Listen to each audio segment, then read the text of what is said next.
الحمد لله رب العالمين والعاقبة للمتقين والصلاة والسلام على أشرف الأنبياء والمرسلين محمد النبي الكريم وعلى آله وصحبه أجمعين۔ اردو ریڈیو سے پروگرام نور اسلام سننے والوں کی خدمت میں محترم مولانا عبدالباسط العمری اور سیف الرحمان کی جانب سے السلام علیکم ورحمۃ اللہ وبرکاتہ۔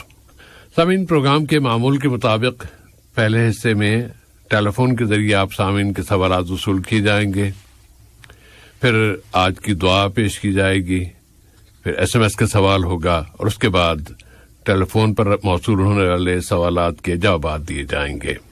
ایس ایم ایس کے لیے نمبر ہے 92080، جبکہ ٹیلی فون نمبرز ہیں 44131280 اور 44874299۔ آپ ان دونوں نمبروں میں سے کسی ایک پر بھی رابطہ قائم فرماتے ہوئے ابھی اپنے سوالات نوٹ کروا سکتے ہیں۔ اور آج کے پروگرام کی پہلی کال اب ہم ریسیو کر سکتے ہیں۔ السلام علیکم۔ جی وعلیکم السلام۔ جی بھائی، جی میرا نام سید امیر ہے۔ امیر صاحب خوش آمدید۔ ابھی میرے کو تھوڑے دن پہلے بھی میں آپ لوگوں سے میری تکلیف کے بارے میں بتایا تھا۔ جی بھائی، جو گردن میں جو شیک ہو رہی، پھر اوپر سے آنکھیں بند ہو رہے میرے۔ جی، تو ابھی بھی ویسا ہی ہے۔ تو ابھی میرے کو کچھ وظیفہ اگر ہدیے میں اگر مل گیا تو میرے لیے بہت عنایت ہوگی میرے کو انشاءاللہ تعالی۔ جی جی، بس ابھی کیوں تو آنکھیں بند جب میں بند کر، جیسا اپن نارملی آنکھیں کھول بند کرتے، جب آنکھ بند ہوتی تو کھلتی نہیں میری، تھوڑا پریشر ڈالنا پڑتا میرا۔ اچھا، تو میرے کو بہت تکلیف ہے گاڑی چلانے کے لیے بھی۔ بعد خود ایک دم میرے کو بعد خود ڈر ہو جاتا ہے، ایک دم اچانک بند ہو گئے، کھولنے کے لیے پریشر ڈالنا پڑتا ہے۔ تو بس آپ لوگوں کی دعا کی درخواست ہے۔ انشاءاللہ اللہ تعالیٰ ضرور آپ کو صحت کاملہ اور عاجلہ عطا فرمائے گا انشاءاللہ انشاءاللہ۔ اور حمد میں بھی جلد سے جلد میرے کو اپائنٹمنٹ مل جاؤ بول کے دعا کریے آپ لوگ پلیز۔ بہت تکلیف میں گزر رہا ہوں تقریباً رمضان سے میں، بس انشاءاللہ آپ لوگوں کی دعا مل جائیں گی تو انشاءاللہ اللہ اپنا کرم کرے گا، ضرور آپ کے مسئلہ حل ہوگا اور انشاءاللہ اللہ آپ کو صحت عطا فرمائے گا۔ بہت شکریہ۔ اب اور کوئی سوال ہے امیر بھائی؟ نہیں، بس یہی ہے بس۔ بارک اللہ فیکم جی، بہت شکریہ آپ کا، فی امان اللہ۔ اگلی کال لیتے ہیں۔ السلام علیکم۔ وعلیکم السلام ورحمۃ اللہ۔ میرا نام وسیم افسر ہے۔ جی وسیم بھائی، میرا ایک دو سوال تھے۔ ضرور۔ ایک جو ہے جو سونا رہتا ہے بیٹی کے لیے شادی کے لیے لے کے رکھیں گے تو اس کے اوپر زکوٰۃ واجب ہوتی ہے یا نہیں؟ اچھی بات ہے۔ اور دوسرا سوال یہ تھا کہ واجب الفطر کی 3 رکعت ہوتی ہیں، تو کبھی مجبوری رہی، جیسے سفر ہوا، تھکاوٹ ہوئی، تو 1 رکعت بھی شاید کہیں سے معلوم پڑا کہ 1 رکعت بھی پڑھ سکتے ہیں۔ جی، تو اس کی وضاحت چاہیے انشاءاللہ تعالی۔ جی ضرور، جزاک اللہ خیرا کثیرا۔ بارک اللہ فیکم جی، بہت شکریہ آپ کا، فی امان اللہ۔ اگلی کال۔ السلام علیکم۔ بولیے بھائی۔ جی وعلیکم السلام ورحمۃ اللہ وبرکاتہ۔ میرا نام محمد علی، ہم بنگلہ دیش سے ہے۔ خوش آمدید محمد علی صاحب۔ اور میرا پہلے سوال ہے جمعہ کے بارے میں۔ کیا ہمارا ملک میں تو ہم جاتا ہے جب میرے کو تھوڑا عجیب قسم کا لگتا ہے، جب آجان ہوتا ہے پہلے اس کی بات میں ساتھ ساتھ امام کھڑا ہو کے بیان شروع کر دیتا ہے، پھر آخر میں 5 منٹ ٹائم دیتا ہے سنت پڑھنے کے۔ جی، لیکن ہمارے ادھر جو سہولت ہے میرے کو یہ اچھا لگتا ہے، لیکن ادھر تو وہ اتنا عبادت نہیں کر سکتا ہے۔ ابھی کون سا صحیح ہے یہ پوچھنے کے لیے آپ سے سوال کیا انشاءاللہ جی۔ اور دوسری سوال ہے میرا ہے کہ رشتے دار ہے، وہ امام ہے جی، لیکن وہ جمعہ کی امامتی کرتا ہے، لیکن وہ خود جمعہ کی امامتی کرتا ہے مسجد میں۔ اچھا، لیکن وہ 5 وقت نماز اکیلا پڑھتا ہے گھر میں، مسجد میں ٹائم میں تو بھی نہیں جاتا ہے۔ لیکن ایسا آدمی سے امامتی کرنے کا یہ کیا طریقہ ہے اسلام میں، یہ تھوڑا معلوم کرنا۔ کچھ آپ نے معلوم کرنے کی کوشش کی کہ کوئی مجبوری تو نہیں ہے ان کی؟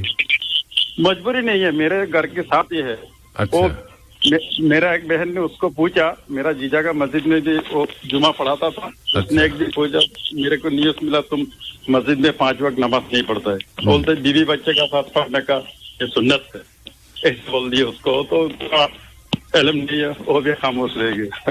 اچھا, لیکن ایسے امام سے جمعہ کا امامتی رکھنے کا حق ہے کہ نہیں اسلام میں؟ اچھی قرآن اور سنت سے رات میں انشاءاللہ انشاءاللہ جی. بارک اللہ. السلام ورحمۃ اللہ. اگلی کال لیتے ہیں. السلام علیکم. جی السلام علیکم ورحمۃ اللہ وبرکاتہ بھائی. وعلیکم السلام ورحمۃ اللہ وبرکاتہ.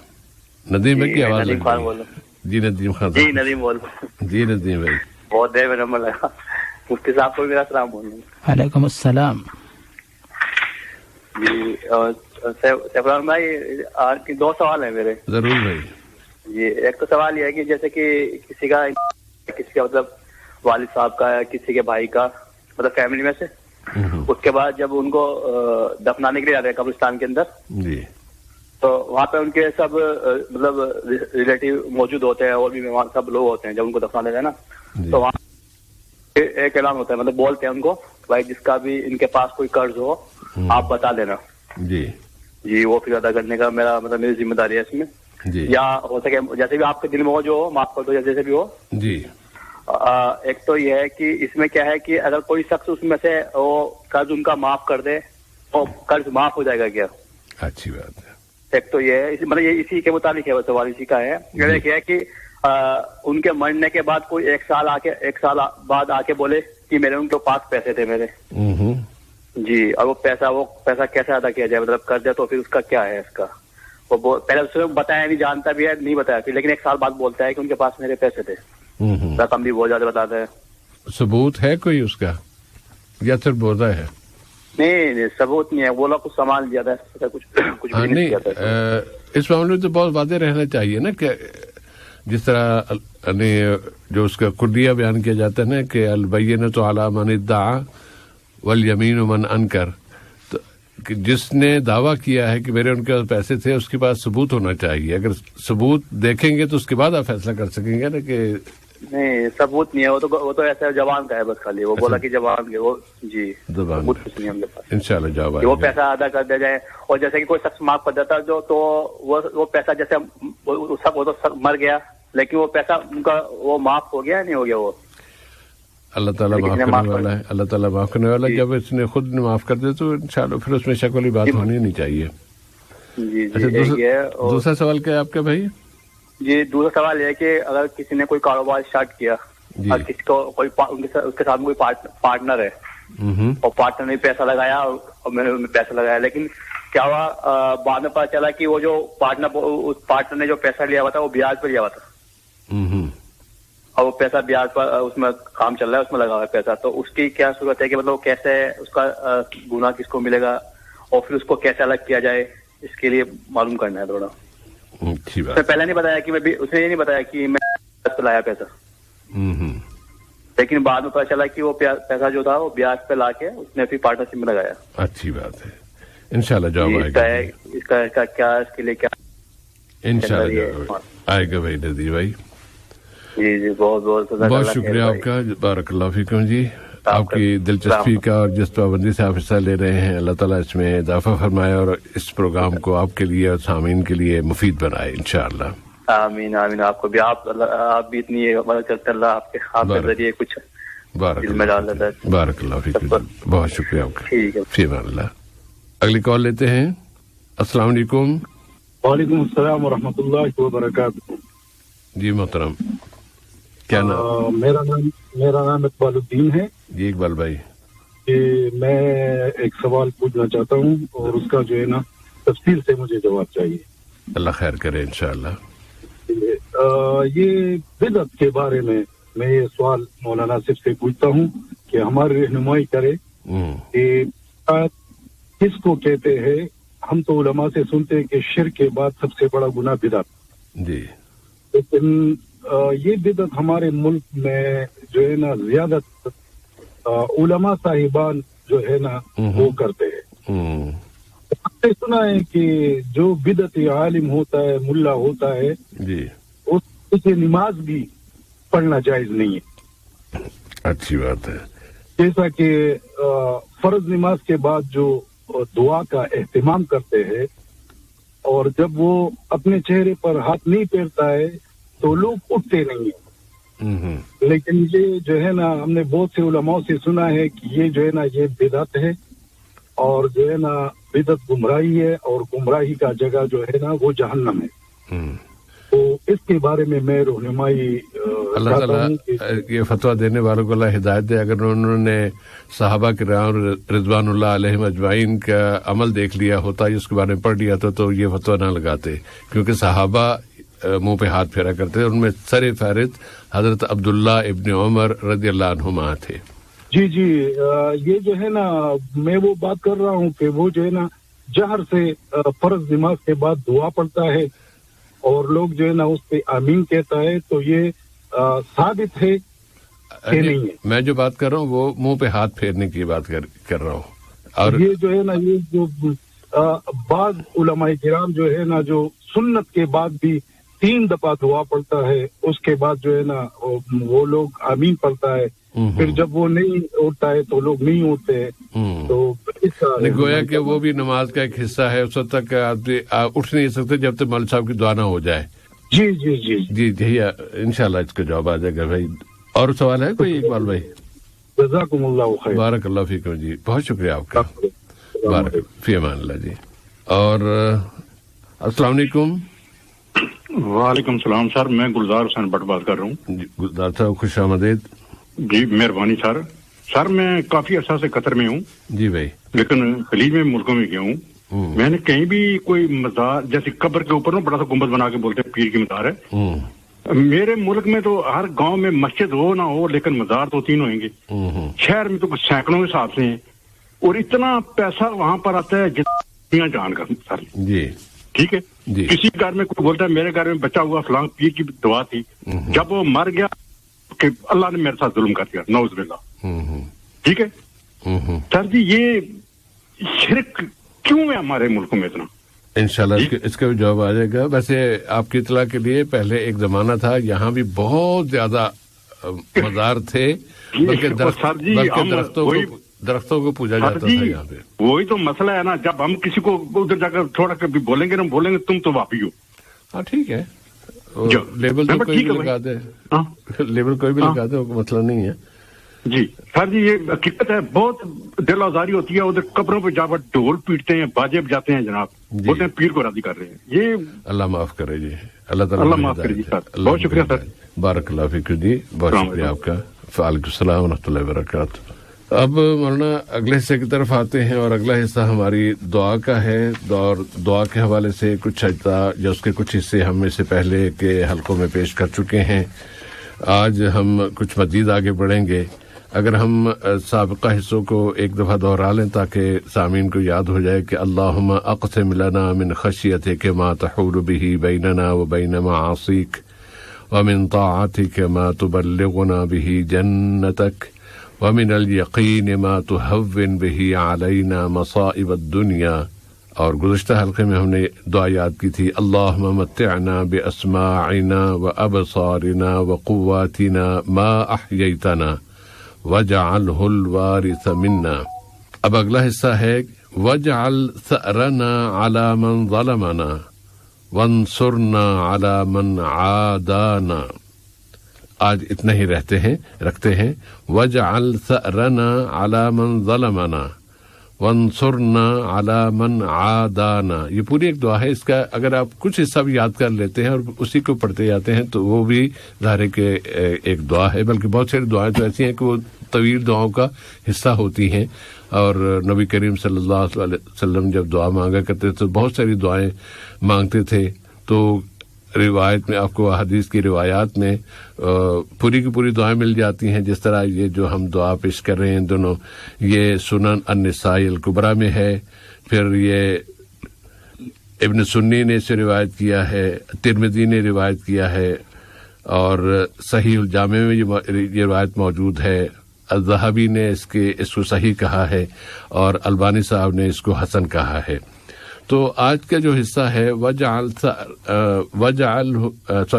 ثأرنا علی من ظلمنا. ثأر کہتے ہیں بدلہ لینے کو, کسی نے کوئی زیادتی کی ہے، قتل کر دیا ہے، تو اس کا بدلہ لینا، تو وجعل ثأرنا علی من ظلمنا، جس نے بھی ہم پر ظلم کیا ہے اے اللہ تو اسے بدلہ لے لے. اس کا جو آسان سے مفہوم ہم اس طرح لے سکتے ہیں.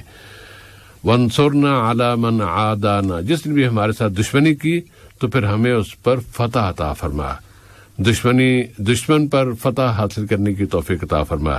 یہ دعا مانگی جا رہی ہے اس دعا میں کہ وجعل ثأرنا علی من ظلمنا وانصرنا علی من عادانا. اور اللہ تعالیٰ ہمیں توفیق دے کہ ہم پوری کی پوری دعا یاد کر لیں، اور ورنہ جب تک جتنا حصہ یاد ہوتا ہے آپ اسے یاد کرنے کی کوشش کیجیے. اللہ تعالیٰ قبول فرمائے. اور اللہ کے رسول صلی اللہ علیہ وسلم نے ہم پر کتنے احسانات کیے ہیں کہ ہم اتنی دعائیں دے گئے ہیں کہ اگر ہم سارا دن بھی پڑھتے رہیں اور ان کو اپنے ورد بنانا چاہیں تو دعائیں زیادہ ہیں اور وقت کم ہے. مولانا آج کے حصے کے بارے میں کچھ ارشاد فرمائیے گا. السلام علیکم ورحمۃ اللہ وبرکاتہ. علیکم السلام ورحمۃ اللہ وبرکاتہ. الحمد للہ رب العالمین والصلاة والسلام علی عبدہ ورسولہ نبینا محمد وعلی آلہ واصحابہ اجمعین، اما بعد. بسم اللہ الرحمن الرحیم. یہ صاحب ہے جو گولڈن دعا تھی جس کے الفاظ آپ نے ماشاءاللہ سامعین کے سامنے پیش کر دیے، تو ان کی مزید وضاحت کی شاید ضرورت نہیں رہے گی، کیونکہ عربی کے الفاظ بالکل آسان ہیں اور آپ نے آسان ترجمہ پیش کر دیا. اور یہاں پر ہم کہہ سکتے ہیں کہ بہت سارے ایسے کام جو ہم اپنی طرف سے نہیں کر پاتے، اور جب تک اللہ تعالیٰ کی مدد شامل حال نہ ہو یہ کام انجام نہیں ہو پاتے، تو اللہ تعالیٰ کے دربار سے ہی مدد مانگتے ہیں کہ یہ کام پورے ہو جائیں. جو دل کی بہت ساری تمنائیں، دل میں آنے والے خیالات جو زبان پہ آتے ہیں، پھر اللہ رب العالمین ان کو جو ہے جب پسند کرنا چاہے، جس طرح پسند کرتا ہے اس طرح جو ہے ان دعاؤں کو قبول کر کے دعا مانگنے والے کے مقصد کو جو ہے اللہ تعالیٰ مکمل فرماتا ہے. اور اگر کسی وجہ سے تاخیر ہو تو ناراض نہ ہو، یہ سمجھ لیں کہ اسی میں کوئی حکمت ہے. اور اگر کسی وجہ سے دعا قبول ہوتی ہوئی نظر نہ آتی ہو تو یقین رکھیے کہ اس کا ثواب ضائع نہیں ہوگا. اس کے بدلے میں کوئی اور مصیبت جو آپ کے اوپر یا دعا کرنے والے کے اوپر آنے والی تھی وہ ٹال دی جائے گی، یا پھر اس دعا کے مقابلے میں آخرت میں پھر ثواب کے خزانے ملیں گے. بہرحال اہم بات یہ ہے کہ دعا ہم کرتے ہیں کہ نہیں، تو یہ بات اہم ہے. اس کے بعد قبولیت، اس کا انجام، اس کا نتیجہ، اس کا فائدہ کب کیسے ہوگا، ان تمام معاملات کو اللہ تعالیٰ کے حوالے کر کے اطمینان سے رہیں. جی صاحب بھائی. جزاکم اللہ خیراً. حضرت عمر بن خطاب رضی اللہ تعالیٰ عنہ کا قول یاد آیا. وہ کہتے مجھے یہ فکر کبھی نہیں رہی کہ میری دعا قبول ہوئی، یعنی مجھے ہمیشہ یہ فکر ہوتی کہ اللہ مجھے توفیق دے دے دعا مانگنے کی. اور اگر دعا جو کتنے لوگ ہیں دعائیں مانگتے ہی نہیں ہیں، کہتے ہیں ہاں جی وہ مولوی صاحب سے کہتے ہیں وہ مانگ لیں گے، گویا کہ سارے کام جو ہے نا دوسروں سے کرا لیں گے، ہمارا بیڑا پار ہو جائے گا. یہ ہمارے جو ابھی تھوڑی دیر پہلے بدعت کے حوالے سے کچھ باتیں آ رہی تھی نا، یہ کچھ اس کا شاخسانہ بھی لگتا ہے، اس کا اثر یہاں تک پہنچا ہوا ہے. جی صاحب. کہ ہم کچھ بابے رکھے ہوئے ہیں، وہ بابوں کا کام ہے کہ ہمارے لیے دعائیں کریں، اور بابوں کا کام ہے کہ ہمارے لیے مسائل حل کر دیں، اور بابا ہی جو ہے نا وہی سب کچھ ہے. اللہ معاف کرے. اب آتے ہیں ایس ایم ایس کے سوال کی طرف. 20 نمبر سے سوال آیا ہے کہ کیا شادی سے پہلے انگیجمنٹ کر سکتے ہیں یا ڈائریکٹ نکاح کرنا چاہیے؟ جیسے بھائی جہاں تک جو شادی سے پہلے انگیجمنٹ، یا پھر جسے ہم عام طور سے بعض مقامات پہ منگنی کہتے ہیں، تو یہ جو معاملہ ہے انگیجمنٹ کا، تو یہ جو ہے ضروری نہیں ہے. بعض علماء نے اس کے بارے میں بتایا کہ یا تو یہ مستحب ہے یا پھر جو ہے مباح ہے، یعنی جائز ہے. اگر آپ کرتے ہیں تو ٹھیک ہے، نہ کریں تو کوئی گناہ نہیں ہے. لیکن کئی علماء نے اسے مستحب بتایا کہ یہ طریقہ جو ہے شادی تک پہنچنے میں آسان، یعنی راستے کو آسان کر دیتا ہے.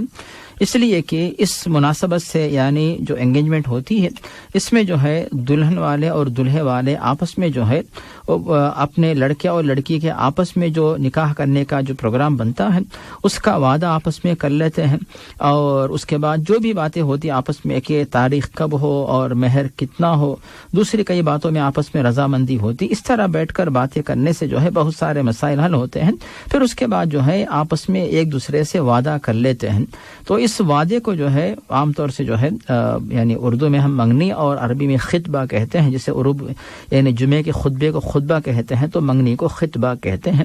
تو جن علماء نے جو ہے منگنی کو مستحب قرار دیا، ان علماء نے کئی دلائل پیش کیے۔ ان میں سے جو ہے بخاری اور مسند احمد میں جو دلائل ہیں کہ نبی کریم صلی اللہ علیہ وسلم نے حضرت عائشہ صدیقہ رضی اللہ عنہا سے نکاح کرنے سے پہلے منگنی کی، اس کے بعد آپ نے ان سے نکاح کیا۔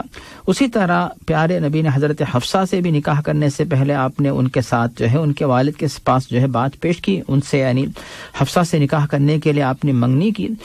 اسی طرح حضرت زینب بنت جحش، ان سے آپ کا جو نکاح ہوا، ان کے بارے میں آپ نے منگنی کی۔ تو اس طرح جو ہے نبی کریم صلی اللہ علیہ وسلم سے بات ہمیں ملتی ہے۔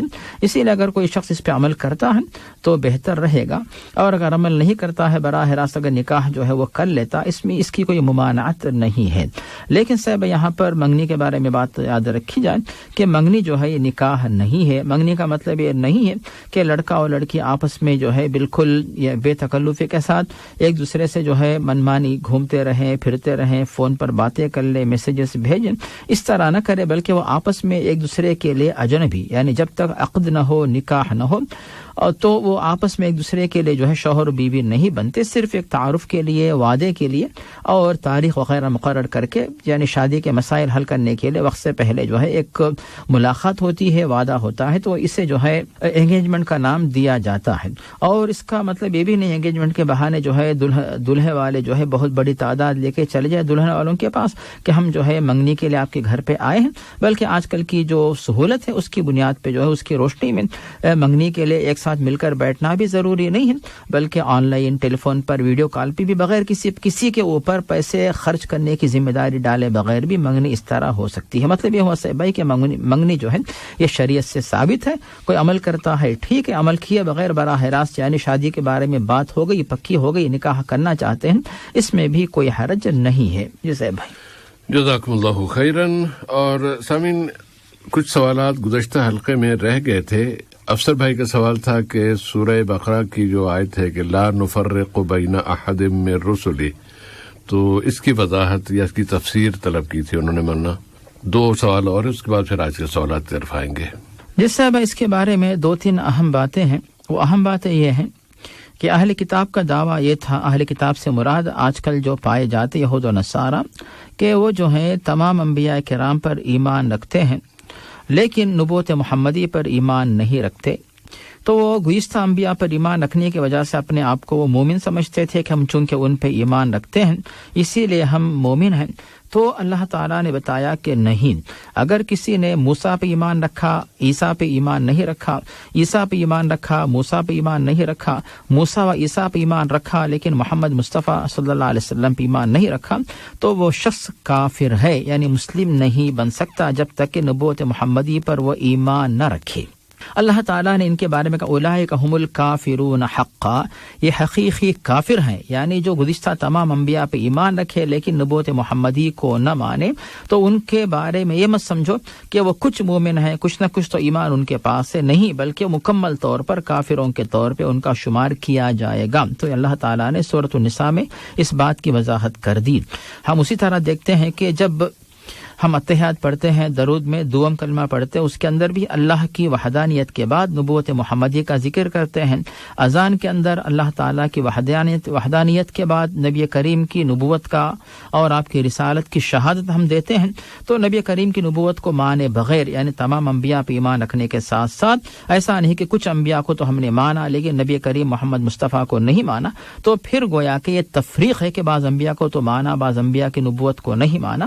ایسا شخص جو ہے اسلام سے خارج ہوگا، بلکہ تو مسلم بنتا ہی نہیں۔ لیکن بے شک یہ بات صحیح ہے کہ اس تفریق کے اندر ایمان کا ذکر ہے، لیکن جو فضیلت کی بات آتی ہے اس کے بارے میں تو خود اللہ تعالیٰ نے تفریق کو رکھا۔ تفریق سے مراد ایمان کے بارے میں نہیں، بلکہ ان کے مراتب میں اللہ تعالیٰ نے فرق رکھا ہے۔ خود اللہ تعالیٰ نے بتایا فاصبر کما صبر اولو العزم من الرسل، بعض انبیاء کرام کو اللہ تعالیٰ نے اولو العزم قرار دیا ہے، جیسے نوح اور ابراہیم، موسیٰ و عیسیٰ، محمد مصطفیٰ صلی اللہ علیہ وسلم، تو پھر اولو العزم انبیاء کرام میں شمار ہوتے ہیں۔ اور اس کے بعد خود ہمارے پیارے نبی جو ہم سب کے پیارے نبی، تو آپ کا یہ کہنا فضلت علی الانبیاء ب60 کہ اللہ تعالیٰ نے دیگر انبیاء کرام کے مقابلے میں نبی کریم آخری نبی کو فضیلت سے نوازا ہے کہ جن کے اندر جو کئی فضیلتیں ہیں کہ مال غنیمت کو جائز قرار دیا گیا، اور اسی طرح آپ آخری نبی بنائے گئے، اور اسی طرح جو ہے آپ کی امت آخری امت ہے، اور آپ ساری مخلوقات کے لیے یعنی تمام لوگوں کے لیے اور یعنی ہمیشہ ہمیشہ کے لیے جو ہے نبی بنائے گئے۔ تو اس طرح کی خصوصیات جی صاحب بھائی، وجعلت للارض مسجدا وطہورا، اور پیارے نبی بتاتے ہیں کہ ساری کی ساری زمین جو ہے آپ کے لیے پاک و صاف کر دی گئی اور پاکی و صفائی کا ذریعہ بنائی گئی، اور پھر جو ہے نماز پڑھنے کی جگہ بنائی گئی۔ اس طرح بہت ساری فضیلتیں آپ کو دی گئیں۔ تو پھر یہ جو ایمان میں تفریق نہیں ہے، اسے ایمان میں تفریق نہیں کہا جاتا، بلکہ مراتب و درجات کے اندر جو ہے فرق اللہ تعالیٰ نے رکھا ہے۔ یہ اللہ تعالیٰ کے اختیار کی بات، اللہ تعالیٰ جس کو فضیلت دینا چاہے دے دے۔ تو یہ ہو گئی پہلے سے بھائی ایک مرحلہ، اور دوسرا مرحلہ یہاں پہ یہ ہے کہ اسی بات کو بنیاد بنا کر نعوذ باللہ ایک اور بہت بڑا خطرناک گمراہ فرقہ جو مسلمانوں کو کافر بنانے کے پیچھے لگا ہے، وہ ہے قادیانی فرقہ۔ تو پھر وہ اس کو ایک موقع یہ ملتا ہے کہ جب مسلمان یہ کہتے ہیں کہ محمد مصطفیٰ صلی اللہ علیہ وسلم پہ ایمان رکھتے ہیں، تو پھر جو ہے مرزا غلام محمد قادیانی پہ ایمان رکھنا بھی چاہیے، کیونکہ لا نفرق بین احد من رسولہ، تو پھر اس کو بھی وہ فرقہ جو ہے نبی مانتا ہے نعوذ باللہ۔ تو پھر ان کا یہ کافرانہ دعویٰ مردود ہوگا، کیونکہ جب نبی کریم نے فرما دیا کہ ختم بی النبیون ولا نبی بعدی، کہ محمد مصطفیٰ صلی اللہ علیہ وسلم کے بعد کوئی نبی نہیں ہوں گے، تو پھر قادیانی کو یہ کہنا کہ یہاں پر تم لوگ جو ہے نبیوں میں تفریق کرتے ہو، محمد مصطفیٰ تک تو ایمان رکھتے ہو، پھر غلام احمد کو نہیں مانتے، تو غلام احمد تو نبی تھا ہی نہیں۔ اگر اس نے نبوت کا دعویٰ کیا ہے اور بے شک کیا، تو پھر اسلام سے وہ خارج ہوا، پھر اس کو نبی ماننے والے اسلام سے خارج ہوں گے، اس کو نہیں، بلکہ محمد مصطفیٰ کے بعد اگر کسی نے بھی کسی کو بھی نبی مانا تو اسلام سے خارج ہوگا۔ یہ تمام باتیں جو ہے موصوف کی جو صاحب بھائی جو موصوف کا سوال تھا اس کی روشنی میں باتیں سمجھ میں آئی تھی جو میں نے پیش کی۔ جزاکم اللہ خیرن۔ دوسرا سوال افسر بھائی کا زکوٰۃ سے متعلق تھا کہ اس کی جو شرح ہے 2.5%، یہ کس نے متعین کی؟ قرآن میں تو اس کا ذکر کہیں نہیں ملتا۔ یہ صاحب ہے، یہ بات صحیح ہے کہ اللہ تعالیٰ نے قرآن مجید میں ارکان اسلام کا ذکر فرمایا ہے، ارکان ایمان کا ذکر فرمایا ہے، اور اللہ تعالیٰ نے ہی نبی کریم صلی اللہ علیہ وسلم کو نبی کریم کے سامنے جو ہے جو عبادات ہیں، فرائض ہیں، ان کی تفصیل جو ہے پیش کی ہے۔ وما ينطق عن الهوى ان هو الا وحی یوحى۔ تو نبی کریم کے پاس اللہ تعالیٰ نے واضح کیا کہ کون سی عبادت کی کیفیت کیا ہوگی اور زکوٰۃ کی مقدار کس طرح ہوگی، تو اس کی تفصیل ہمیں احادیث میں ملتی، بلکہ مستند احادیث میں بخاری اور مسلم میں اس کی تفصیل ہمیں ملتی ہے۔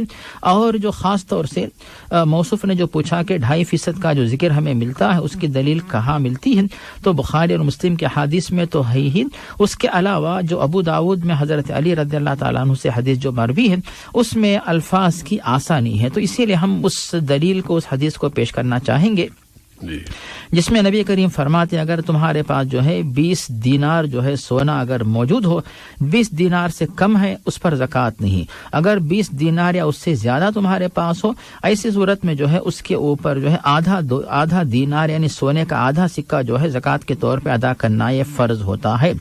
تو یہ جو ہے یعنی 20 کے اندر آدھا سکہ، اس کا مطلب یہ ہوتا ہے کہ 100 کے اندر 2.5% یہ اس کی فیصد جو ہے اس طرح اس کا حساب بنتا ہے۔ اس معنی میں یہ دلیل ہمارے سامنے واضح ہے کہ جو زکوٰۃ کی جو فیصد جو ہے اس کا حساب اس طرح علماء نے پیش کیا ہے کہ 100 کے اندر جو ہے 2.5 کا حساب ہوگا، 1000 کے اندر 25 کا حساب، اس طرح جس طرح ایک صفر بڑھاتے جائیں گے اسی طرح زکوٰۃ کی مقدار بھی جو ہے وہ بڑھتی جائے گی۔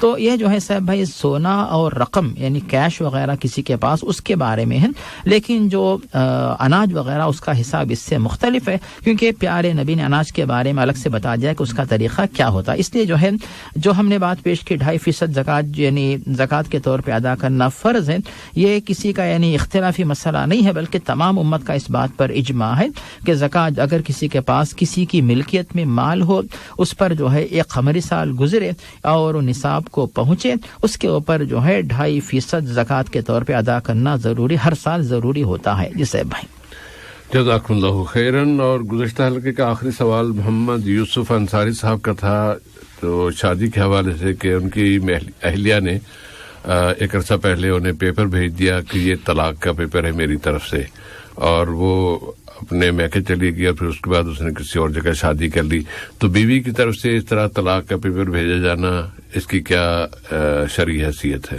یہ صاحب ہے، اگر شوہر نے یا بیوی نے نکاح کے بعد اگر طلاق کے لیے یا خلا کے لیے کارروائی کی ہو، براہ راست جو ہے شوہر بیوی کو بتا دے یا بیوی شوہر کو بتا دے، پھر قانونی کارروائی ہونے کے لیے قاضی کے پاس جائے، اور قاضی کے توسط سے جس قاضی نے نکاح پڑھایا ہو تو پھر اس کے توسط سے بھی جو ہے اس طرح اطلاع دی جا سکتی ہے، اس میں کوئی حرج نہیں ہے۔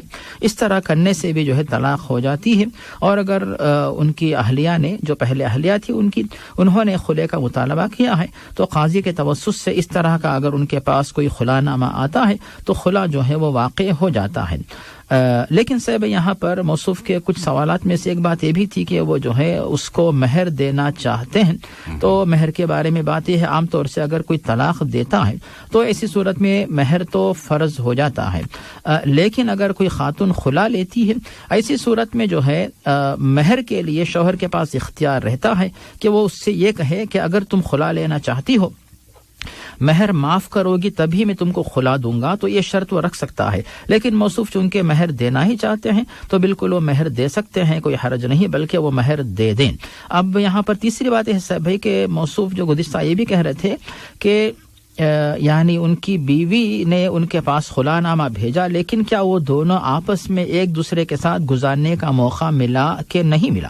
اگر دونوں نے ایک ساتھ نہیں گزارا، الگ الگ تھے پہلے سے ہی، تو الگ صورت ہوتی ہے۔ اگر ایک ساتھ دونوں نے گزارا ہے وقت شوہر و بیوی کی طرح، ایسی صورت میں جو ہے مہر تو فرض ہوتا ہے طلاق کی صورت میں۔ لیکن اگر ایک ساتھ دونوں نے نہیں گزارا ہے، مہر موصوف نے مقرر کیا ہے، تو پھر آدھا مہر جو ہے وہ فرض ہوتا ہے۔ اور اگر دونوں نے ایک ساتھ نہیں گزارا اور مہر بھی مقرر نہیں کیا گیا تو پھر موصوف اختیار ہے کہ تحفے کے طور پہ کچھ رقم اس کے پاس، سونا رقم کچھ بھی اپنے اختیار سے اپنی سہولت کے مطابق دے دے۔ تو کئی صورتیں ہوتی ہیں۔ تو موصوف کو جو خلا نامہ ملا کس صورت میں ملا؟ کیا آپس میں ایک دوسرے کے ساتھ جو ہے وہ گزارے تھے کہ نہیں، خلوت ہوئی کہ نہیں، اور انہوں نے مہر مقرر کیا کہ یہ سب صورتیں۔ لیکن ہم یہ کہیں گے کہ موصوف نے چونکہ یہ سوچا ہے کہ مہر واپس وہ دے دینا چاہتے ہیں، یعنی جو مہر کا وعدہ کیا تھا اور مہر جو ہے وہ ادا نہیں کر سکے، تو ہم کہیں گے کہ وہ جہاں کہیں رہتی ہے تو کسی اور کو درمیان میں لے آئیں، کیونکہ براہ راست تو پھر وہ تو شاید بات نہیں کر پائے گی، تو کسی کو درمیان میں لائیں، تو اس کے ذریعے اس کے توسط سے جو ہے مہر کی جو رقم آپ اس کے پاس پہنچا دیجئے اور بری ذمہ ہو جائے، تو آپ بے فکر ہو جائیں گے۔ جو مختلف اقوال ہیں ان تمام کو آپ جو ہے یعنی اس کی وجہ سے آپ جو ہے اپنے اوپر بوجھ لینے کے بجائے آپ کنفیوز نہ ہو جائیں، بلکہ ان کو مہر دے دیجئے، بری ذمہ ہو جائیں گے، دوسری شادی کر کے خوشی سے آپ گزاریے۔ جی صاحب بھائی، جزاکم اللہ خیرن۔ آج کا سوال سید امیر صاحب کی طرف سے کہ ان کی گردن کا مسئلہ ہے جو کہ سیدھی ٹھہرتی نہیں ہے اور اس کی وجہ سے وہ کافی پریشان ہے، اور اب وہ ساتھ میں آنکھ کا بھی مسئلہ آ گیا ہے کہ آنکھ پر اتنا آنکھ بند ہو جاتی ہے تو اسے کھولنے کے لیے کافی زور لگانا پڑتا ہے۔ چاہتے ہیں کہ کوئی دعا اگر آپ بتا سکیں جو وہ مانگے اللہ تعالیٰ سے تو۔ جی صاحب بھائی، اس کے بارے میں صاحب ہم یہ کہیں گے، پہلی بات یہ ہے کہ بے شک مسلمان کا ایمان یہ ہوتا ہے کہ اللہ کے دربار میں دعا مانگتا رہتا ہے، اور دوسرے نمبر پر دعا بھی کرتا ہے، کیونکہ دونوں کا حکم اللہ تعالیٰ کی طرف سے ہی دیا گیا ہے، اور یہ تعلیم ہمیں قرآن حدیث میں ملتی ہے۔ اور جو دوسری بات ہے کہ ایوب علیہ السلام کی دعا کہ رب انی مسنی الضر وانت ارحم الراحمین، ایک دعا یہ ہے۔ اور دوسری بات، ایک صحابی جو ہے بار بار درد کی شکایت کر رہے تھے، تو ان کو پیارے نبی نے بتایا کہ تم جہاں پر تمہیں درد ہو وہاں پہ اپنا داہنا ہاتھ رکھو، پھر بسم اللہ پڑھو، اللہ اکبر پڑھو، اس کے بعد پھر جو ہے 7 دفعہ اعوذ بعزت اللہ وقدرتہ من شر ما اجد واحاذر، اس طرح جو ہے تم 7 بار پڑھو۔ تو بسم اللہ پڑھیں، اللہ اکبر کہیں، اس کے بعد یہ دعا پڑھیں، اور گردنوں پہ یعنی اپنی گردن پہ بھی ہاتھ رکھ کے پڑھیں، اپنی آنکھوں پر بھی ہاتھ رکھ کے پڑھیں، اس طرح کثرت سے پڑھا کریں اور اپنا علاج جو ہے وہ جاری رکھیں۔ یہ ہو گئی 2 باتیں۔ تیسری بات یہ ہے بھائی کہ موصوف کا کہنا کہ کوئی آیت یا وظیفہ ایسا کچھ ہے کیا، تو ہمارے ذہن میں تو مزید کچھ ایسی بات نہیں ملتی، ان جو ابھی جو آیت یا دعا جو مل گئی اس کے علاوہ۔ البتہ بعض علماء یہ اجتہاد پیش کرتے ہیں، جیسے شاید آپ نے بھی بھائی سامعین کے سامنے بات پیش کی تھی، جو سورۃ قاف کے اندر جو ہے فکشفنا عنک غطاءک فبصرک اليوم حدید، کہ کسی کو آنکھوں کی شکایت ہو تو یہ دعا یہ قرآن کی آیت سورہ قاف کی آیت ہے، اس کو پڑھنے کی وجہ سے جو ہے آنکھوں کی شکایت دور ہو سکتی ہے۔ تو یہ بعض علماء کا اجتہاد ہے، ہو سکتا ہے کسی کو اس کی وجہ سے فائدہ ہوا ہو، یا پھر کسی کو جو ہے اللہ کی حکمت کا تقاضا یہ تھا کہ فائدہ نہ ہوا ہو، تو ہم اس کے بارے میں نہیں کہہ سکتے کہ یقیناً فائدہ ہوگا، لیکن یہ قرآن آیت ہے، یہ بعض علماء نے اس کو پڑھا اور ان کو اس کی وجہ سے، یعنی بعض لوگوں نے پڑھا اس کو، اس کی وجہ سے لوگوں کو فائدہ ہوا۔ ہم موصوف یہ کہیں گے کہ موصوف جو ہے اس کے بارے میں دعا کریں اور دوا بھی کرتے رہیں اور ڈراپس وغیرہ جو آنکھوں میں ڈالتے رہیں، اور مزید یہ اگر کوئی بندہ جو ہے عمرے کے لیے جاتا ہو تو ان لوگوں سے زمزم کا پانی وغیرہ آپ منگوا لیجئے، اور اگر یہی قطر میں ماشاءاللہ زمزم کا پانی کہیں بکتا ہو وہاں سے خرید کے لا لیجئے اور آنکھوں میں جو ہے آپ ڈالتے رہیے، اس امید سے کہ جیسے نبی کریم فرماتے ہیں کہ انہا، یہ جو زمزم کا پانی طعام طعام و شفاء سقم، کہ یہ جو ہے بھوکے کی، یعنی یہ پانی کسی کو بھوک لگتی ہو تو اس کی بھوک جو اس سے دور ہوتی ہے، اور اگر کوئی بیمار ہو تو بیماری دور ہوتی، اس طرح جو ہے زمزم کے پانی سے بھی استفادہ کریں۔ جسے بھائی جزاکم اللہ خیرن، اور آپ کی بتائی ہوئی دعائیں اللہ کرے کہ وہ یاد کر سکیں اور انہیں یاد رہ جائیں۔ اور اس کے ساتھ مولانا اگر سورہ فاتحہ کا وہ اہتمام کریں کہ سورہ فاتحہ کثرت سے پڑھیں، تو سورہ فاتحہ بھی سورہ شفا کہلاتی ہے، تو اس کا بھی اہتمام کیا جا سکتا ہے۔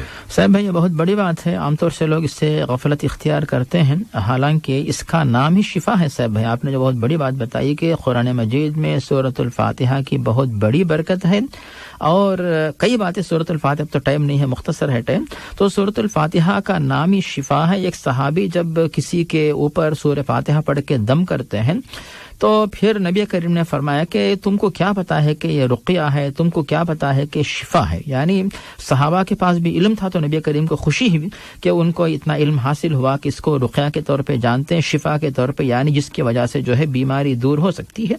اور صاحب ایک اہم بات یہاں پہ یہ ہے کہ سورۃ الفاتحہ کے بارے میں ایک بات کا ذکر کر دیا کہ سورۃ الفاتحہ بے شک پورے کے پورے قرآن مجید کی تمام تعلیمات کا خلاصہ اس میں ملتا ہے۔ آپ ایک دفعہ جو بھی ہو سورۃ فاتحہ کی تلاوت کر کے ایک ایک آیت پہ غور کریں، ترجمہ پڑھیں، قرآن کی کوئی بھی آیت پہ جائیے اور اس کا ترجمہ پڑھیے، اس کا مطلب جا کے سورۃ الفاتحہ کی کسی نہ کسی آیت سے جا کے ملتا ہے، غور کر کے دیکھیے۔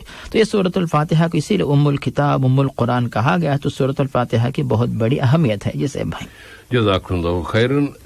سلیم یا وسیم اختر بھائی کا سوال کہ بیٹی کی شادی کے لیے سونا اگر لے کے رکھا جائے کیا اس پر بھی زکوٰۃ دینا ہوتی ہے؟ اس سے اس کے بارے میں علماء نے جو تحقیق پیش کی وہ یہ ہے کہ کوئی شخص جو ہے اپنی اولاد کی تعلیم کے لیے پیسہ رکھتا ہے، یا شادی کے لیے پیسہ محفوظ کر کے رکھتا ہے، یا پھر مکان خریدنے کے لیے پیسہ محفوظ کر کے رکھتا ہے، تو ایسی صورت میں اگر وہ نصاب کو پہنچے تو اس کے اوپر جو ہے ایک قمری سال گزرے تب زکوٰۃ فرض ہوتی ہے۔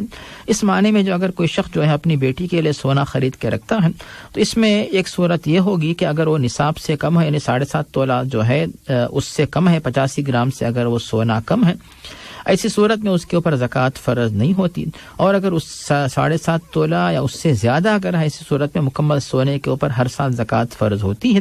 اسی لیے آپ اس طرح کر سکتے ہیں کہ پہلی بات تو یہ ہے کہ آپ جو ہے آپ کی اہلیہ کے پاس جو سونا ہے اس کو آپ الگ کر دیجئے، اور پھر آپ کی بیٹی کے نام سے جو سونا، آپ اس سونے کو اس لڑکی کی شادی کے لیے مختص کر دیجئے، اس طرح دونوں کا سونا الگ الگ ہو جائے گا۔ تو پھر دونوں کا سونا اگر جو ہے نصاب سے کم ہے، ایسی صورت میں جو ہے پھر زکوٰۃ اس پہ فرض نہیں ہوتی، بشرطے کہ آپ اس سونے کو جو ہے بیٹی کے لیے مخصوص کر دے کہ بیٹی کی شادی کے لیے اس کی شادی میں دیا جائے گا، اس طرح اس کے لیے مختص کر دیا جاتا ہے۔ تو پھر اس کے بعد نصاب سے اگر کم ہو تو اس پر زکوٰۃ فرض نہیں ہوتی ہے۔ جی صاحب بھائی جزاکم اللہ خیرن۔ ویسے مولانا اگر وسیم بھائی تھوڑی سی توجہ دے تو زکوٰۃ دینے سے نا کبھی بھی مال میں کمی نہیں آتی، اللہ تعالیٰ اس میں برکت ڈالتا ہے، تو زکوٰۃ دیجیے گا تو انشاءاللہ وہ تھوڑا سا مال بھی نا وہ آپ کی بیٹی کے لیے اور ان کے مستقبل کے لیے زیادہ مفید ثابت ہوگا۔ آپ زکوٰۃ سے بچنے کے طریقے نہ تلاش کیجیے۔ تو اس میں صاحب بھائی ایک بات یہ بھی ہے کہ زکوٰۃ کا مطلب یہ ہے تزکیہ مطلب پاک صاف کرنا.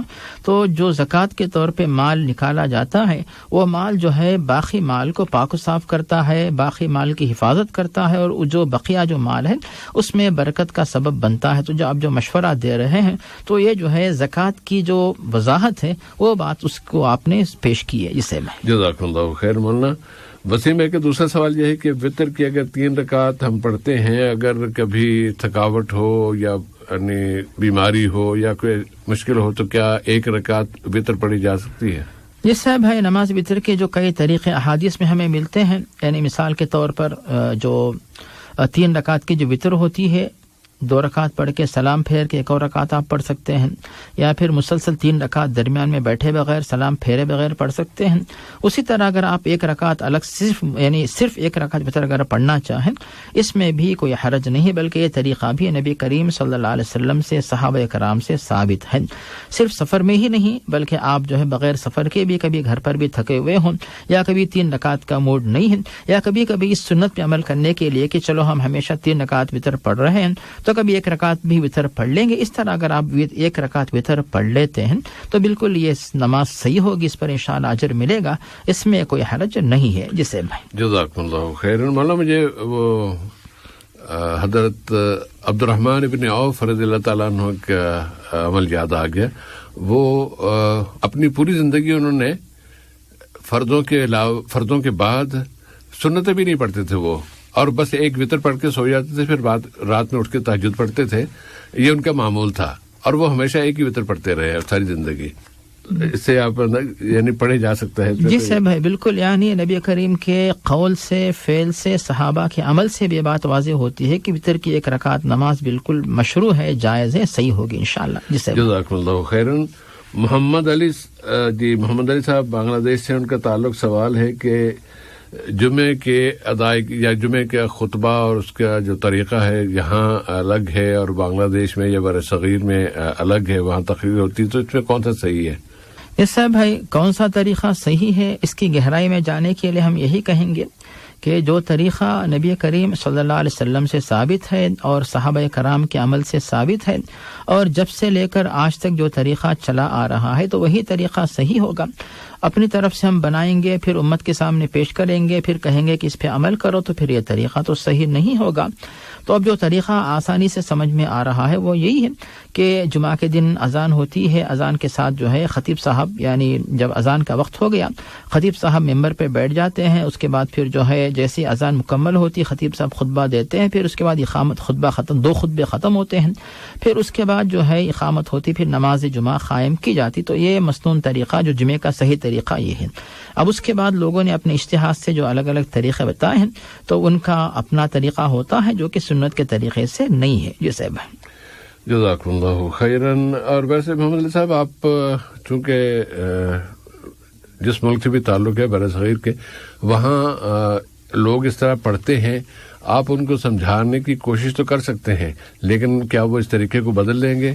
ممکن نہیں, لگتا نہیں ہے کہ وہ بدل لیں گے, اس لیے کہ وہ کہتے ہیں کہ بس جو ہمارے بزرگوں نے جو فرما دیا ہم تو اس پر عمل کرتے ہیں, اور ہمارے بزرگوں کا طریقہ یہ تھا, اور ہم جو خطبہ دیتے 2 خطبے بھی دیتے ہیں وہ آخر میں 5 منٹ میں دونوں خطبے ہم ختم کرتے ہیں, اور وہ عربی میں ہوتے ہیں, کیونکہ انہوں نے شرط لگا دی کہ خطبے عربی میں ہونے چاہیے. عربی میں خطبے کرتے لوگوں کو سمجھ نہیں آتی, اس سے پہلے ان کو الگ کر دیا, اور اس سے پہلے پھر اپنے 2 گھنٹے کی تقریر لگا دی, اور کبھی 2 گھنٹہ کبھی جتنا بھی وہ زیادہ بول سکے, اور یا جتنا ان کو چندہ جمع ہو سکے وہ بولتے رہتے ہیں. تو یہ طریقہ انہوں نے نکالا ہے اس بنا پر کہ وہ انہوں نے یہ پابندی اپنے اوپر لگا لی کہ چونکہ اللہ کے رسول صلی اللہ علیہ وسلم جمعے کا خطبہ عربی زبان میں دیا کرتے تھے, تو جو خطبہ ہے وہ عربی زبان میں ہی ہونا چاہیے. تو جو پہلی کارروائی ہے نا وہ خطبے کا حصہ نہیں ہے, وہ تو لوگوں کو بعض نصیحت کرنے کے لیے اور ان کو اللہ کی راہ میں خرچ کرنے کے لیے یا مولوی صاحب کی راہ میں خرچ کرنے کے لیے, ان مسجدوں کی تعمیر کے لیے, فلاں کے لیے, وہ اس طرح کا وہ طریقہ انہوں نے نکالا ہے. اور بعد میں اس سے بچنے کے لیے کہ کہیں اللہ کے رسول کی مخالفت نہ ہو جائے تو وہ دونوں خطبے جو اللہ کے رسول جس طرح دیا کرتے تھے عربی زبان میں، جو کہ آدھ گھنٹہ 15 منٹ 20 منٹ جتنا بھی لگتے تھے، وہ اس کو یہ اکٹھا کر کے 2-3 منٹ میں اس سے فارغ ہو جاتے ہیں، کہتے ہیں ہم نے جو وہی پورا کر دیا.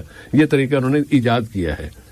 تو اب آپ فتح ہم نہیں لگاتے، وجہ بتا دی ہے، امید ہے کہ بات واضح ہو گئی ہوگی. جی صاحب بھائی. محمد علی صاحب کا دوسرا مسئلہ ان کے کسی رشتہ دار کے حوالے سے ہے کہ وہ جمعے کی امامت کراتے ہیں، جمعے کا خطبہ دیتے ہیں، جمعے کی امامت کراتے ہیں، لیکن بقیہ نمازیں وہ گھر پر پڑھتے ہیں اور کہتے یہ ہیں کہ بیوی بچوں کے ساتھ پڑھنا سنت ہے.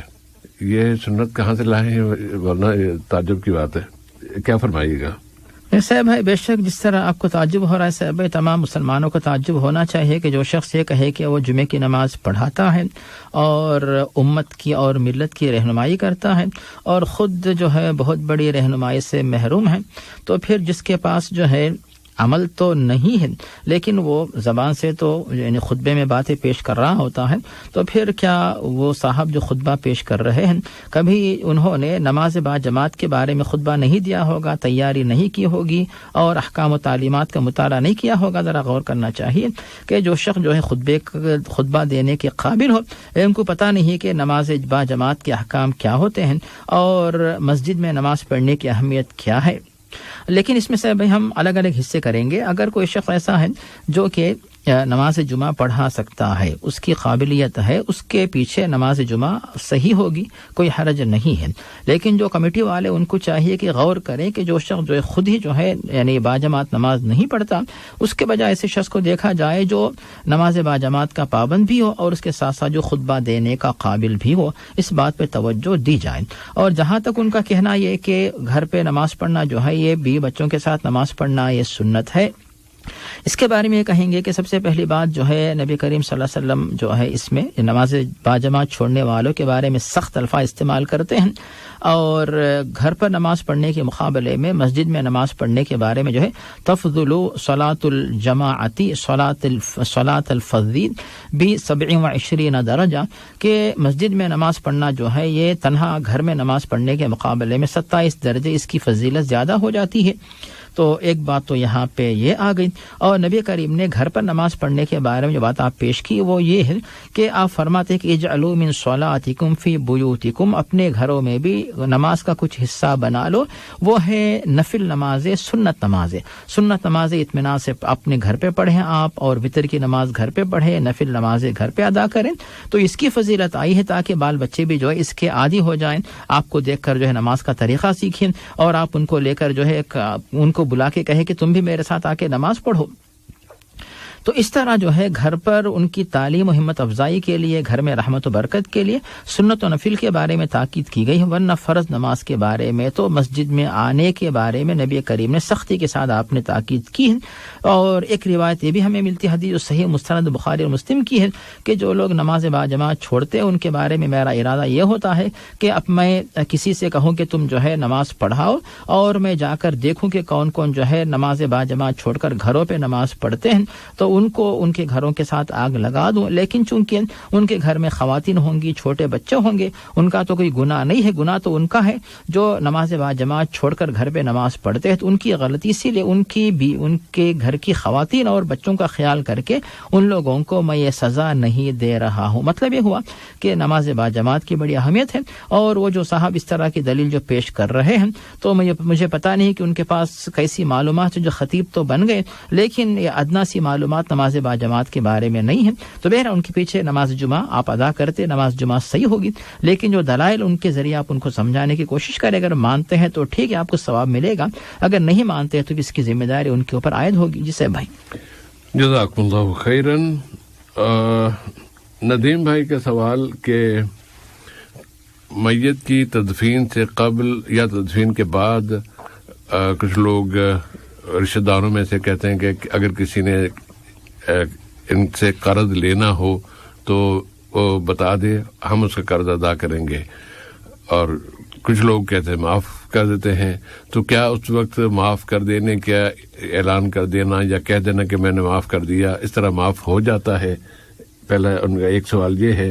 اور کیا اگر کوئی فرد اس وقت خاموش رہے اور 1 سال کے بعد آ کے کہے کہ جی انہوں نے مجھے میرے پیسے دینے ہیں، تو ان پیسوں کے وہ کیسے ادا کیے جائیں؟ جی صاحب، اس کے بارے میں پہلی بات یہاں پہ یہ ہے کہ کوئی بھی شخص جو ہے اگر اس کے اوپر حقوق اللہ اور حقوق الرسول، حقوق العباد جو بھی ان کے بارے میں محاسبہ کریں، اللہ و رسول کے حقوق اگر باقی ہوں تو ان کے بارے میں توبہ استغفار کریں، اور حقوق العباد اگر باقی ہوں ان کے بارے میں جو ہے دنیا ہی میں ان کے بارے میں اپنا حساب صاف کر لیں، تصفیہ کر لیں. اور تصفیہ کرنے کا مطلب یہ ہوتا اگر کسی کو اذیت پہنچائی ہو ان سے معافی چاہ لیں تاکہ اس کی نیکیاں ان کو نہ چلی جائے، ان کے گناہ اس کے اوپر نہ آ جائیں.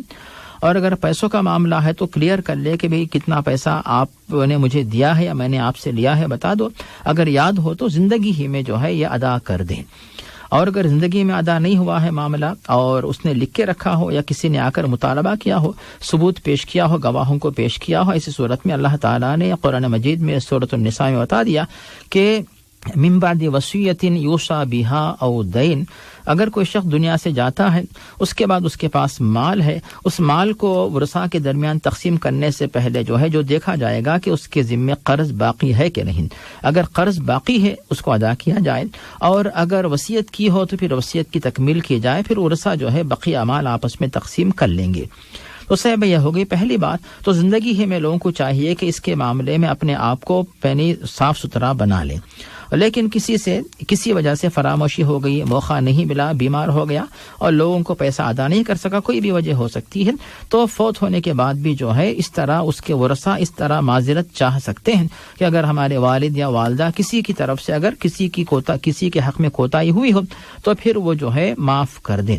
اگر مالی اگر حق باقی ہے آ کر جو ہے ہم سے مطالبہ کر لیں تاکہ ہم وہ حق پورا کریں گے. تو جیسے خود سے اس بات کو ہم پاتے ہیں نبی کریم صلی اللہ علیہ وسلم کی زندگی میں کہ بعض صحابہ کرام جب دنیا سے چلے جاتے تو نبی کریم جو ہے ان کے لیے جنازے کی نماز پڑھانے سے پہلے پوچھتے کہ کیا یہ شخص جو ہے مقروض تو نہیں تھا. تو اگر کوئی کہتے کہ مقروض تھا تو پھر آپ جنازے کی نماز نہیں پڑھاتے، لیکن جب بیت المال میں زیادہ مال ماشاءاللہ آ گیا تب آپ یہ کہتے اگر یہ بندہ مقروض تھا تو اس کی طرف سے میں ادا کر دیتا ہوں، پھر آپ جنازے کی نماز پڑھاتے. تو فوت ہونے کے بعد بھی اس طرح پوچھنے دریافت کرنے کا ثبوت ہمیں ملتا ہے. تو ورثاء جو بھی ہیں ان کو چاہیے کہ کسی کو بھی جو ہے محروم نہ کریں، یعنی ان کے جو والد ان کو بھی ثواب سے محروم نہ کریں، اور جن صاحب نے قرضہ دیا ہو ان کو ان کے مال سے محروم نہ کریں، جس کا جو حق ہے اس کا حق ان کو پہنچا دیں. اس کے بعد سے بھائی جو اگر کوئی شخص آ کر مطالبہ کرے کہ یعنی مرحوم نے جو ہے ان سے قرض لیا تھا اور پیسہ واپس نہیں کیا ہے، ایسی صورت میں یہ کہیں گے جیسے آپ نے شروع میں بتا دیا کہ اس کے لیے عام طور سے گواہ پیش کیے جاتے ہیں کہ بھی فلاں فلاں گواہ تھے، یا پھر والد صاحب نے جو ہے کوئی اس طرح کا جو ہے لیٹر لکھا ہے کہ میں نے فلاں صاحب سے قرض لیا ہوا ہے، یا پھر جیسے ثبوت آپ نے بتایا کہ البینۃ علی المدعی والیمین علی من انکر، کہ جو شخص دعویٰ کر رہا ہے کہ مرحوم نے مجھ سے پیسہ لیا تو وہ لائے ثبوت پیش کرے، تو گواہوں کو یا لیٹر یا کوئی بھی چیز لے کر آئے، پھر اس کے بعد جو ہے اس کی بنیاد پہ ان کی امانت ان کو واپس دے دی جائے. یا پھر لوگوں کو سارے یعنی عام طور سے یہ بات مشہور ہوتی ہے کہ گھر میں ہاں بھی فلاں صاحب کو ہمارے والد صاحب جو ان سے قرض لے چکے ان کو واپس دینا یہ باقی ہے، تو پھر جو ہے واپس ان کو حق، یعنی بات مشہور ہو چکی، گواہوں کی ضرورت نہیں رہتی. یا پھر جب والد صاحب نے ان سے قرضہ لیا ہو تو بیٹوں سے کہہ دے کہ بیٹو یا بیٹیوں سے کہہ دے کہ میں نے فلاں سے قرضہ لیا ہے، تو اگر میں زندہ رہوں یا دنیا سے چلا جاؤں تو میری طرف سے امانت ان کو دے دی جائے. یا پھر ایک بچوں کے ساتھ گروپ میں میسج بھیج دے کہ فلاں صاحب سے میں نے اتنا قرض لیا تھا تو مجھے میرے ذمے باقی ہے، انشاءاللہ واپس کروں گا، نہ کر سکا تو تم لوگ واپس کر دے. اس طرح کوئی نہ کوئی ایک ثبوت رکھے تاکہ جو ہے قرض کے لین دین کے سلسلے میں جو معاملہ تصفیہ ہونے کے بارے میں جو ہے آسانی ہو جائے. جس سے بھائی جزاکم اللہ خیرن. اور مولانا چونکہ آپ نے گواہوں کا بھی ذکر کیا ہے تو آج کل تو گواہ جو ہے نا وہ فری میں مل جاتے ہیں. فری میں اطلاع کے بس اگر مثال کے طور پہ کوئی کہے کہ تم نے گواہی دے دینا کہ فلاں نے اتنے میرے پیسے دینے ہیں اور میں تمہیں اتنے اس میں سے اتنے تمہیں دے دوں گا اور باقی جو ہے نا وہ میرے ہوں گے. اس طرح کے کاروبار چونکہ آج کل امانت کا جو تصور اسلام پیش کرتا ہے وہ لوگوں کے ذہنوں سے غائب ہو چکا ہے، اس لیے اس طرح کے جھوٹے لوگ بہت مل جاتے ہیں. عدالتیں بھری ہوئی ہیں اور ججوں کو بھی پتا ہے کہ یہ روز ہی گواہی کے لیے آ رہے ہوتے ہیں، لیکن اس کے باوجود وہ اس پر ہم تو قانون کے پابند ہیں، اگر انہوں نے کہہ دیا تو ہم تو پابند ہیں. لیکن آپ تو پابند نہیں ہے نا، تو آپ اگر ثبوت کو دیکھے, مضبوط ثبوت لگے تو پھر آپ اس پہ بول گئے, ورنہ اسے کہتے ہیں کہ بھائی ثبوت لاؤ تو ہم سے بات کر لو, ورنہ اپنی بات کو اپنے پاس رکھو, ہمیں کوئی پیسے ویسے دینے والا نہیں ہے. انکار کر سکتے ہیں آپ کو, کوئی مسئلہ نہیں ہوگا انشاءاللہ. جی صاحب بھائی, واقعی یہ جو بات آپ نے پیش کی ہے تو اس سے یعنی ایک تو دل کو تکلیف ہوتی ہے کہ امت کے اندر ایسی تربیت کیوں ہو رہی ہے, اور علماء جو ہے سچے گواہ, یہ ایسے لوگوں کو سچے گواہ بنانے کے بارے میں خطبے, دروس, بیانات اور اپنے جو مقالے جو بھی ہیں, مضامین, یہ کیوں نہیں پیش کرتے تاکہ یہ جو جھوٹی گواہی عام ہونے کے بجائے سچے گواہ. اور آپ کچھ دن پہلے آپ نے مضمون سنا ہوگا, کسی کا ایک بیان ہو رہا تھا کہ بھئی یعنی اس امت میں اتنے زیادہ جھوٹے گواہ کیوں پائے جاتے ہیں, جس امت کے نبی کو مسلمانوں کے علاوہ غیر مسلم بھی الصادق الامین کہا کرتے تھے, تو یہ امت الصادق الامین ہے. تو اس امت کو دوسروں کے مقابلے میں سب سے زیادہ صدق و امانت کے بارے میں پابند ہونا چاہیے. اسی کے بارے میں اس امت میں کوتاہی کیوں ہو رہی, جس کی طرف سے بھی آپ نے توجہ دلا, یہ بہت ہی اہم نقطہ ہے, تو اس کے بارے میں بھی توجہ ہونی چاہیے, ایسی تربیت ہونی چاہیے. تو ٹائم چونکہ ہو چکا ہے تو کچھ تربیتی باتیں بھی آپ کر دیں. تربیت کے حوالے سے میں کل کے جو واقعہ ہوا کہ پاکستان میں عمران خان کے جلوس پر فائرنگ ہوئی اور ایک فرد جان سے گیا اور 6 افراد زخمی ہوئے, یہ جو رویہ ہے اس کی طرف لوگوں کے, اس کی در کے پیچھے تو اس کے عوامل اور اس کی وجوہات ہیں وہ بہت زیادہ ہیں, ان کا ذکر کسی اور وقت اگر کبھی موقع ملا تو انشاءاللہ اس پہ بات کر لیں گے. لیکن ہم عام طور پر اپنے عمومی طور پر ہم یہ ضرور عرض کرنا چاہیں گے کہ اسلام دین وسط ہے. یہ کسی کی جان لینا اتنا آسان نہیں ہے اسلام کی نظر میں. اللہ تعالیٰ کی نظر میں قرآن خانہ کعبہ کو گرا دینا اہون ہے, آسان ہے, کمزور ہے. اس کی اہمیت اتنی زیادہ نہیں جتنی ایک انسان کی, بے گناہ انسان کی جان لے لینا. اور یہ خود ہی دعویٰ کرنا کہ اس نے وہ یہ تھا, وہ گمراہ کرتا ہے, مجھے حق پہنچتا ہے میں یہ جان لے لوں. یہ جو امت میں طریقہ آ رہا ہے یا آ چکا ہے, یہ غیر اسلامی طریقہ ہے. اس سے بچنا چاہیے, اس سے اپنے آپ کو بچا کے رکھنا چاہیے. آپ سیاسی اختلافات رکھ سکتے ہیں اور اس کی گنجائش موجود ہے, اختلافات کے اس سے کبھی نہیں گھبرانا چاہیے. اب بہن بھائیوں میں, باپ بیٹے میں اختلاف ہو سکتا ہے. اختلافات کا ہونا اس بات کی دلیل نہیں ہے کہ ثبوت نہیں ہے یا وجہ نہیں ہے کہ آپ کو کسی کی جان لے لیں. جان لینا یہ بہت بڑا ظلم ہے, اور ہم دعا کرتے ہیں کہ اللہ تعالیٰ تمام زخمیوں کو شفا عطا فرمائے اور ان تمام شہیدوں کی شہادت قبول فرمائے جو فلسطین میں روزانہ کے حساب سے اور دنیا کے دوسرے علاقوں میں بھی وہ شہید ہو رہے ہیں اور شہید کیے جا رہے ہیں. اللہ تعالیٰ ان کی شہادت کو قبول فرمائے. پروگرام کا وقت ختم ہو گیا ہے سامعین, اگلی ملاقات تک کے لیے اجازت چاہتے ہیں. السلام علیکم ورحمۃ اللہ وبرکاتہ. وصلی اللہ علی نبینا محمد وعلی آلہ وصحبہ وبارک وسلم. کیا آپ جانتے ہیں سیٹ بیلٹ کا استعمال ایکسیڈنٹ کی صورت میں ہمیں بچاتا ہے.